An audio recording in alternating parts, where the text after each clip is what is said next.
They laughed when they first saw them. From the air, they looked ridiculous. Sun-bleached shapes scattered across the Egyptian sand, shimmering under a 47-degree sun.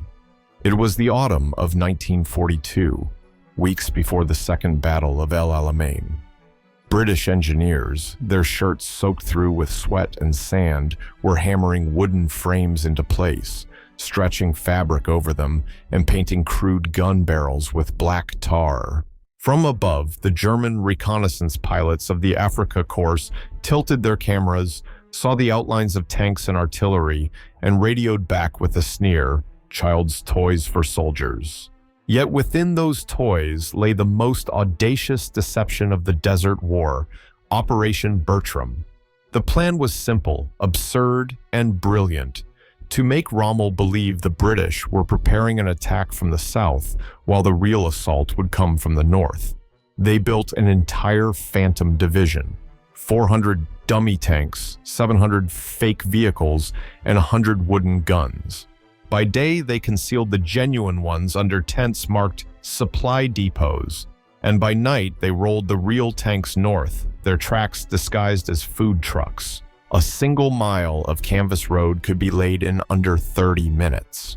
Among the men sweating over those decoys was Lieutenant Colin Fletcher, a former stage designer from London's West End. In his diary, later found in a trunk at his sister's house, he wrote, "We use paintbrushes as bayonets. Each shadow must fight for us."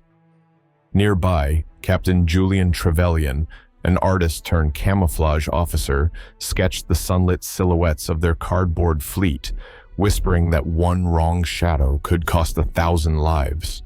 By mid-October, German aerial reports counted 2 entire armored divisions massing in the south. In truth, not one of those tanks had an engine. The deception worked so flawlessly that Rommel, the Desert Fox himself, moved his precious 15th Panzer to face a ghost.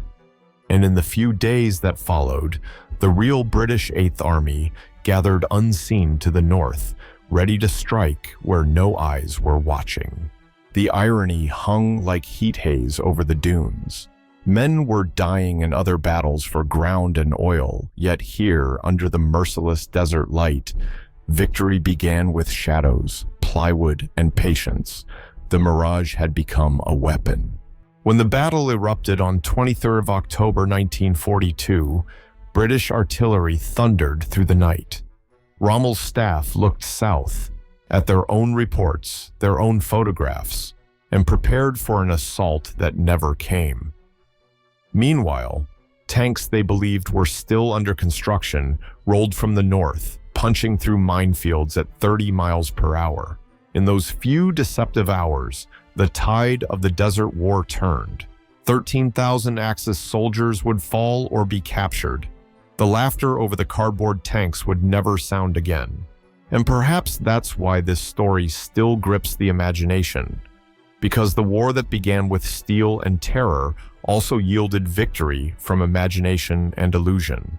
If you value stories like this, don't forget to like and subscribe. It helps preserve forgotten chapters of history. Tell us where you're watching from and what time it is for you right now. Long before the tanks rolled or the artillery thundered, the war had already recruited its strangest army, one made of artists, theater technicians, and engineers who built illusions instead of weapons.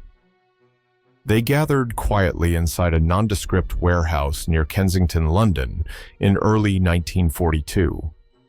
Officially, it was listed as a camouflage development unit. Unofficially, it was the birthplace of one of the most creative operations of the Second World War. Lieutenant Geoffrey Barkas, once a film director for Gaumont Studios, commanded the team. Around him stood painters who had lit West End stages, carpenters from touring circuses, and engineers who'd built fairground rides before the war. They called themselves the Camouflage Department, but among themselves, they preferred another title, the Magicians. They turned theatercraft into battlefield alchemy. Wooden skeletons became the ribs of fake tanks. Canvas stretched over bamboo turned into turrets. Old oil drums, cut and painted black, stood as mock guns.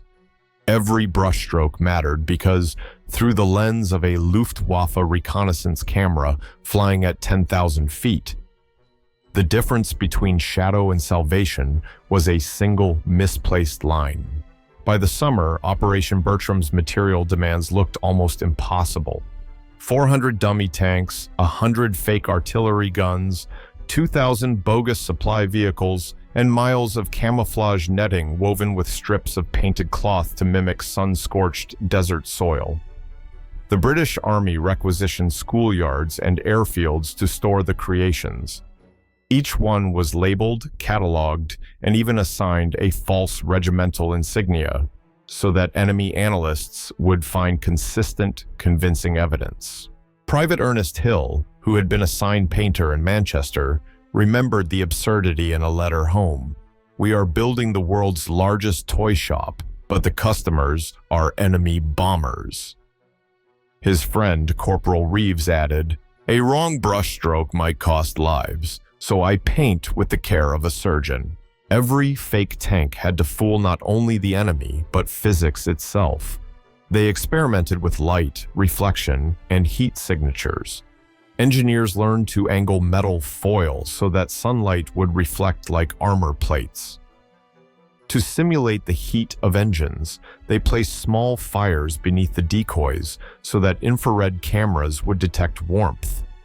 In one test, a reconnaissance plane photographed the site at dusk.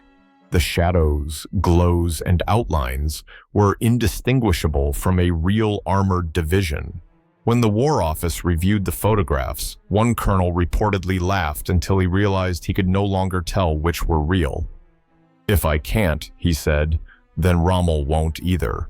What emerged from those workshops was more than deception. It was art as strategy.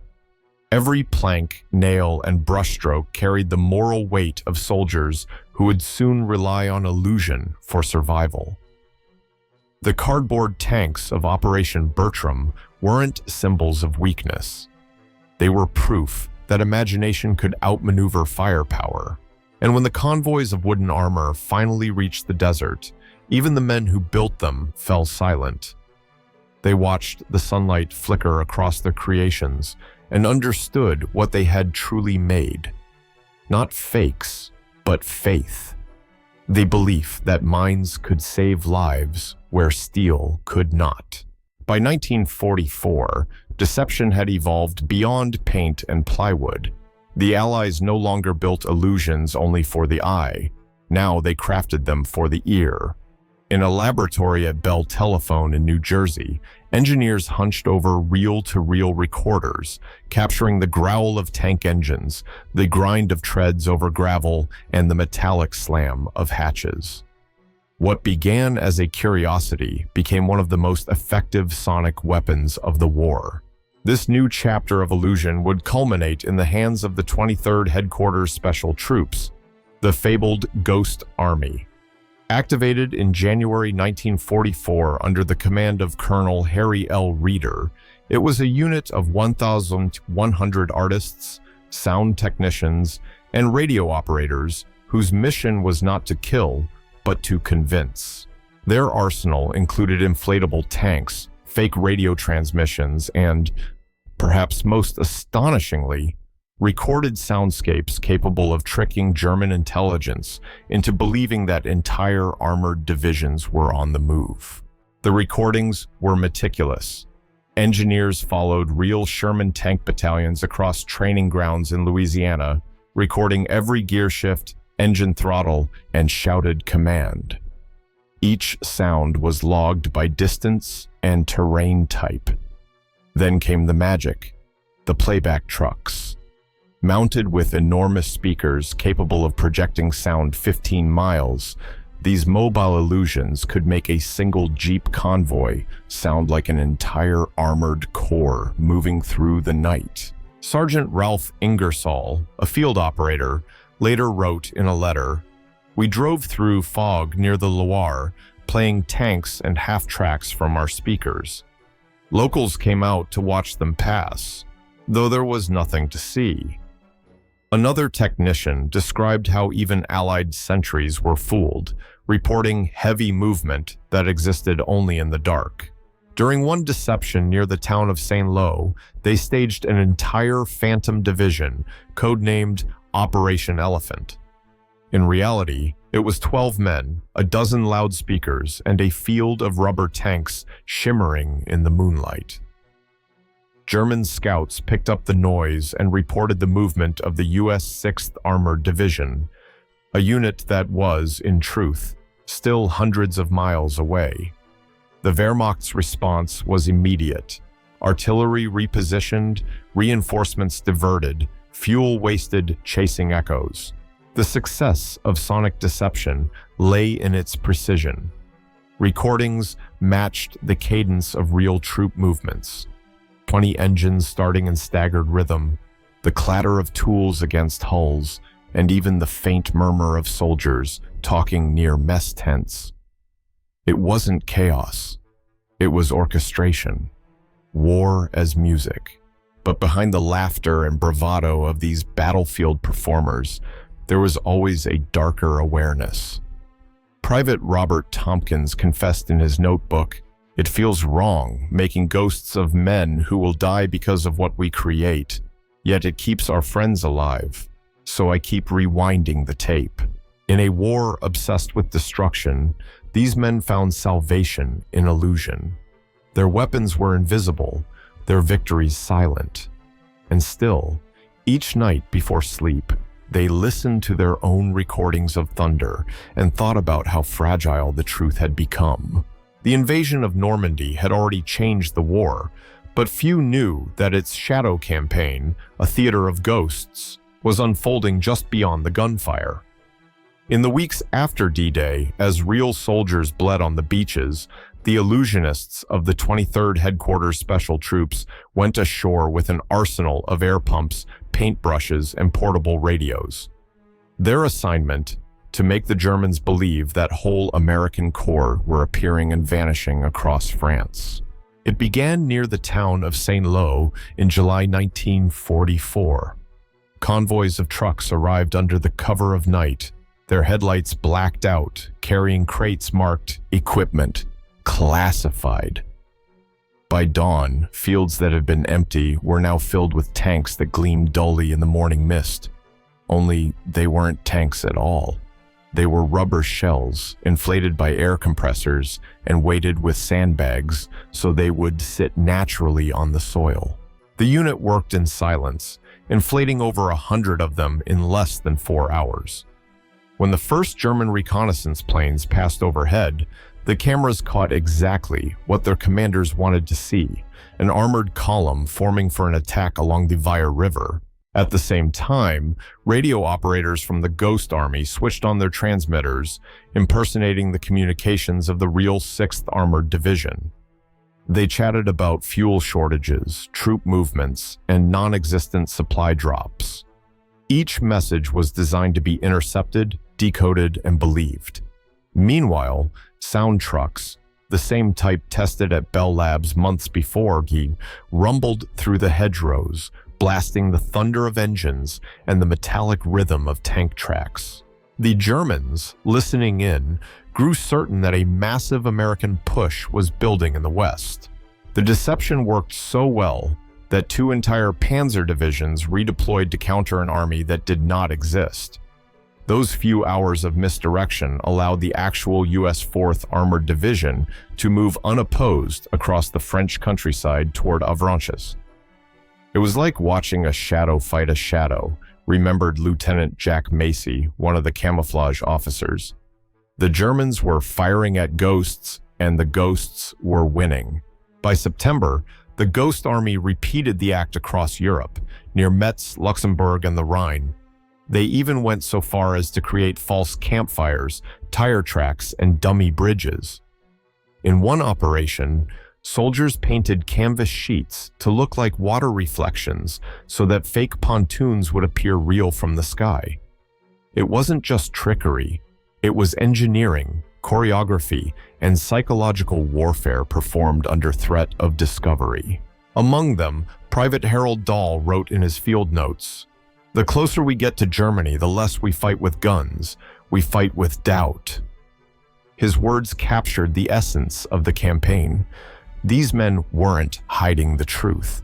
They were manufacturing it, weaving illusions so vast that entire divisions vanished inside them. That summer, 2 armies, one real, one imagined, marched across Europe together. Only one left footprints, but both changed the outcome of the war. By autumn 1944, deception had a human cost. The artists and engineers who had once painted shadows now found themselves standing inside them. Near the city of Metz, in eastern France, the Ghost Army prepared one of its most dangerous operations, not to hide others, but to serve as bait. The order was clear: pose as the U.S. 90th Infantry Division to draw enemy fire away from the real one, assembling miles to the south. They knew what it meant. They were no longer just illusionists. They were decoys. In a cold orchard outside the village of Liverdun, Sergeant Tom Lacey supervised his men as they inflated rubber tanks under a gray dawn sky. The mist made the decoys look hauntingly alive. "It's strange," he muttered. "We're ghosts, pretending to be men, waiting to die so that real men can live." His friend, Corporal Milton "Mickey" Feldman, a jazz musician before the war, was wiring a sound truck nearby. He grinned without humor. "Guess we're playing our last show then." That night, they set the stage. Lights, engines, radio chatter, the full symphony of war. From the air, it was a masterpiece of deception. German spotters reported, with confidence, that a full American division was preparing a river crossing. The enemy artillery began to shell the orchard. The sound of explosions tore through the night, shredding branches and scattering fragments of the fake tanks. Lacey ordered his men not to move. "If we run," he said, "the show's over." For 48 hours, they held their ground, while real units slipped silently south toward Nancy. The deception worked, but the cost was paid in flesh. 2 sound technicians were killed when a shell hit their truck. Their equipment burned, tapes melted, and yet the illusion lived on. In Feldman's last surviving note, found folded inside a ration tin, he wrote, "If anyone hears our fake tanks tonight, tell them we played it loud enough to keep them safe." When dawn came, the enemy withdrew. To the Germans, they had faced an armored division. To the Ghost Army, they had survived by becoming what they pretended to be. Pause here a moment.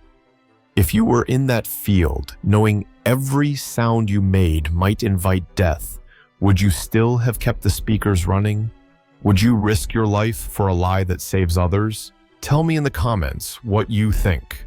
As the last of the smoke lifted, the orchard was quiet again, littered with torn canvas and the warped skeletons of wooden tanks. In the distance, real guns thundered, the sound of lives bought by illusion. The men who lived through that night understood something profound. Sometimes the truth must be hidden, not to deceive, but to protect. Winter settled over Europe like a fog of exhaustion. By December 1944, the war had entered its final chaotic phase. Germany was collapsing, but its intelligence network was still alive, listening, decoding, grasping at anything that made sense. And in that confusion, the Ghost Army performed its strangest miracle, convincing the enemy of an army so real that even its creators began to believe in it. The operation took place near the Rhine, on the western frontier of Germany. Allied command wanted to make the Wehrmacht think that the main crossing would occur north of Koblenz. The Ghost Army would stage the attack, complete with fake engineers, pontoon bridges, and the illusion of thousands of troops waiting for orders. For days, trucks rolled in carrying rubber boats and wooden planks. They painted false road signs, hung laundry lines, and even left empty beer bottles around their fake encampments, every detail to mimic real soldiers' messiness. When German reconnaissance planes flew over, they saw precisely what they expected: pontoon bridges under construction, tanks forming in rows, supply depots glowing under tarps. Radio intercepts reported the presence of a U.S. 30th Corps, a formation that did not exist. The deception was so thorough that German artillery began pre-sighting coordinates for bombardment, but there was nothing to hit, only ghosts. Lieutenant Jack Macy later recalled, "The Germans started defending against things we hadn't even invented yet. We'd draw them maps of our imaginary units, and they'd reinforce them." In one intercepted field report from the Wehrmacht's 7th Army, the intelligence officer wrote that enemy armored concentrations appear to have increased to 30,000 men. The truth: fewer than 100 Americans, most carrying sketchbooks instead of rifles, had created the illusion, and the irony cut deep. The enemy believed more faithfully than the deceivers themselves. The very men who inflated tanks at night began to whisper half-jokingly that maybe there really was a phantom course following them, something bigger than their imagination. One private scrawled on a tent wall, "They believe in us more than we do." As the operation ended, the deception's success was undeniable. The real Allied crossings took place 50 miles south, unopposed. Thousands of lives were saved because the Germans had turned their guns toward shadows. Pause for a thought. In your own life, have you ever seen someone defend a lie so fiercely that it became their truth? In war, as in life, belief can be deadlier than bullets. Tell me in the comments, which is stronger, truth or conviction? When the Ghost Army packed up their props and left the frozen banks of the Rhine, they left behind only tire tracks and the faint echo of engines that had never existed. Somewhere, a German radio operator filed one last report: enemy armor withdrawing eastward. He did not know he was describing silence. By April 1945, the guns of Europe were growing quiet, but the ghosts were still at work. Across Germany's broken landscape, the Ghost Army staged its final act, one last deception near the Rhine-Moose line, covering the advance of the U.S. 9th Army toward the Elbe. The real divisions were exhausted. The illusionists were nearly invisible. Their uniforms were worn, their canvas tanks patched with tape, their paint peeling under spring rain. But still, they set the scene one more time. In a ruined village near Wiesel, Sergeant Bill Blass, who would one day become a world-famous fashion designer, crouched behind a blown-out barn, sketching camouflage patterns in a notebook.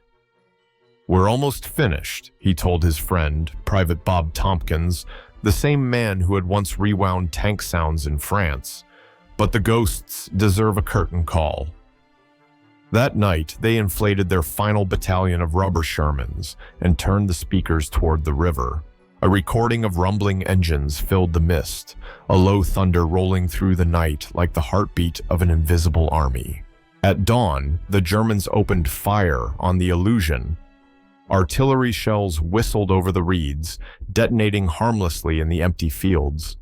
For hours, the enemy pounded what they thought was an armored crossing. When the smoke cleared, the Rhine was empty except for a few torn balloons drifting on the current. The real crossing had already taken place miles away, untouched. In those hours, as the war's last echoes faded, the men of the Ghost Army finally saw the scale of what they had done. Over 20 operations across France, Luxembourg, Belgium, and Germany. More than 600,000 inflated decoys, built, painted, and positioned. Thousands of lives saved by convincing the enemy to waste their fury on phantoms. Yet victory brought no celebration. Their mission was classified, their existence denied. They returned home quietly, their records sealed for 50 years. Families believed they'd been radio clerks or supply drivers.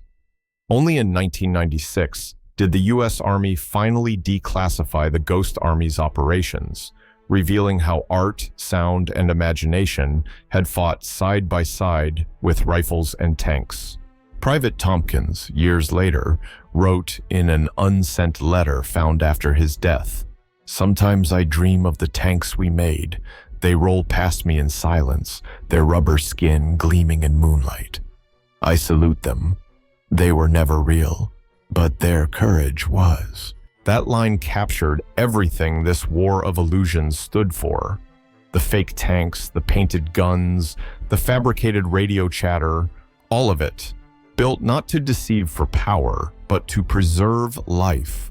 The artists had turned fear itself into a weapon and walked away unsung.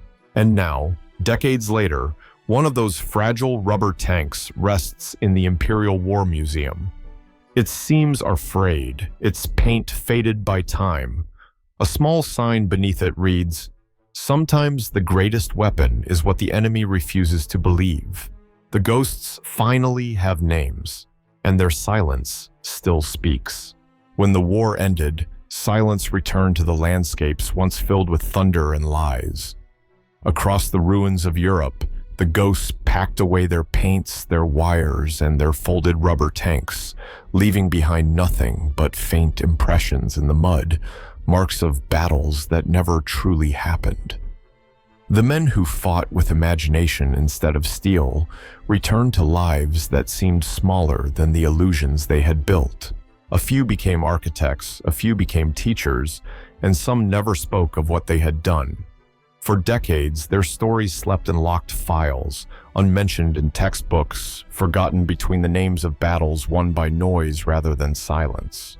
But the truth of their legacy lives in a strange paradox, that the most humane acts of war were carried out by men who pretended to fight. They created armies that did not kill, artillery that only echoed, tanks that saved more lives by existing as shadows than real ones ever could. And perhaps that is the quiet brilliance of it all, that deception, when wielded with conscience, can serve mercy more powerfully than violence ever will. If you stood before that faded rubber tank today in the museum, its paint cracked, its wooden ribs still holding, you might not see a weapon. You might see the proof that human imagination can rise even in humanity's darkest hour. Every patch of paint, every brushstroke, every recorded sound was an act of defiance, a refusal to let brutality be the only language of war. History often remembers the heroes who fired the last shot. It forgets those who made sure some shots were never fired at all. Yet their quiet rebellion endures, whispering through the decades. That courage is not always the roar of battle. Sometimes it is the patience to build a lie that saves lives and to walk away uncelebrated.